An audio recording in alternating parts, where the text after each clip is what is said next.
Сіздермен құрметті достар, 4-ші параграф ғылыми ізденіс. Кіріспе мәтінмен танысып алайық әуелі, ал сіздер каналға тіркеліп қоюды ұмытпаңыздар. Ғылыми ізденіс дегеніміз шығармашылық үдерістің барып тұрған биігі шыңы. Олай болса, бұл жолда қызмет істеудің өзі де қызғылықты нәрсе. Өйткені шын шығарма адамның ойына қанат бітіріп, бойына қызу беретін нәрсе. Демек, ғылыми ізденіс дегеніміздің өзі шын мәнісінде табиғаттың әлі ашылмай, тұңғиығында жатқан ақиқаттың сырын іздеп табу болып табылады.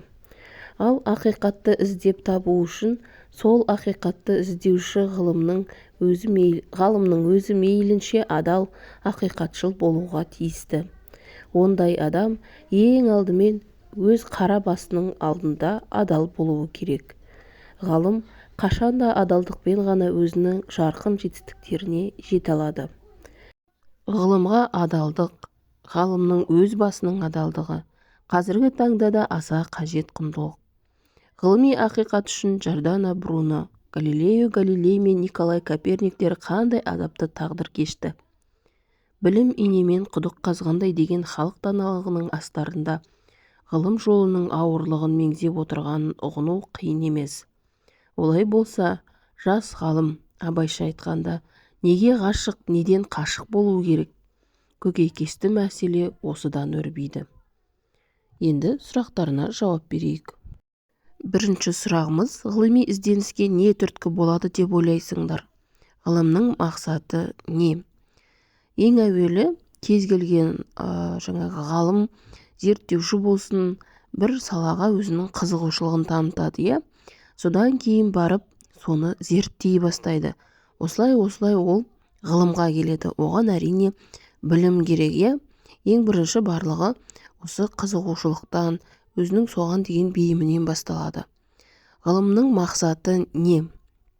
Ғылымның жаңағы мәтінде айтылғандай, бұл да бір шығармашылықтың түрі, яғни кез келген ғылым саласымен айналысатын адам үнемі ізденісте болады. Қандай да бір жұмбақ дүниенің жауабын тапқысы келеді, Ғылым және де нақты болады. Екінші сұрағымыз, ғылым жолында азап көрген тағы қандай ғалымдарды білесіңдер? Енді сіздер тағы қандай ғалымдарды білесіздер? Мысалы, алысқа бармай-ақ өзіміздің Шоқан Уәлихановты алуға болады, Ол кісілер қазіргідей, мысалы, интернет дамыған жоқ, ғылым мен технология дамымаған заманда экскурсиялар жасап, көптеген ғылыми зерттеу жұмыстарын жасаған болатын. Сол кезде ол кісілерде қазіргідей кереметтей жағдай болған жоқ. Елді мекендерді аралап, айлар бойы көптеген ғылыми зерттеу жұмыстарын жасаған болатын. Келесі, 3-ші тапсырмада өлең жолдары берілген. Енді осы өлең жолдарына қажетті тыныс белгілерін қоюымыз қажет. Оқу білім, жанған шырақ ойласаң, үйренерсің, іздеп көрсең қалмасаң. Қу өнерді, бу беліңді, жігер сал, пайдаларсың, қаужанарсың, тоймасаң. Жерде жігер деп жазылып кетті, кешірім сұраймын, жігер сал. Енді осы бірінші шумақтағы тыныс белгілеріне назар аударайық. Бұл шумақта бізде сөйлемнің бірыңғай мүшелері бар. Оқу білім, пайдаларсың, қаужанарсың, қу өнерді, бу беліңді, жігер сал дегендеріміз, міне осыларды ара-жігін біз үтір арқылы ажыратып қоямыз. Келесі, сызықшаның қойылуы, оқу білім жанған шырақ, Бұл жерде бастаушта, баяндаушта атау тұлғалы зат есімнен болғандықтан арасына сызықша қоямыз. Және де жалпы өлең жолдарында етістіктердің орындары ретсіз болып келеді, Келесі, 2-ші шумағымыз, оқыса бала деген сұңқар болар, жүзден жүйрік, мыңнан да тұлпар болар, қиыр ұшып, қиыннан тоят тілеп, көрінген жан құрметтер іңкәрі болар. Бұл шумақта да бізде бірыңғай мүшелер бар. Жүзден жүйрік, мыңнан тұлпар, қиыр ұшып, қияннан тоят тілеп, көрінген жан құрметтер іңкәр болар дегенде, бұларымыз бізде сөйлемнің бірыңғай мүшелері. Мысалы, дүние, теңіз, ғылым, кеме. Кемесіз терең суға түсем деме, толқыны тауға ұқсаған мына заман. Сезе ме мұны даңғой жахил неме. Бұл шумақта бізде міне сызықшалар қойылып тұр. Дүние, теңіз, ғылым, кеме. Бұл бізде метафоралар, иә. Және де сезе ме мұны даңғой жахил неме дегенде сұраулы сөйлем, ме деген сұраулықшылау арқылы жасалып тұр. Сол себепті соңынан үтір қоямыз. Қалғандары енді үтірлеріміз бұл құрмалы сөйлемнің ара-жігін ажыратуға байланысты қойылатын үтір. Келесі тапсырмамыз, 4-ші тапсырма, төмендегі сұрақтарға жауап жазыңдар, тыныс белгілерінің қойылуына мән беріңдер дейді. Қандай ғылым салаларын білесіңдер? Ғылым салаларын 3 негізгі топқа бөлуге болады. Олар жаратылыстану ғылымдары, ресми ғылымдар және әлеуметтік ғылымдар. Жаратылыстану ғылымдарына физика, химия, биология сияқты физикалық құбылыстарды зерттейтін ғылым жатады. Ал ресми ғылымдар информатика және логика сияқты математикалық және логикалық сипатта болады. Әлеуметтік ғылымдар психология, әлеуметтану және антропология сияқты адамның мінез құлқын зерттейді.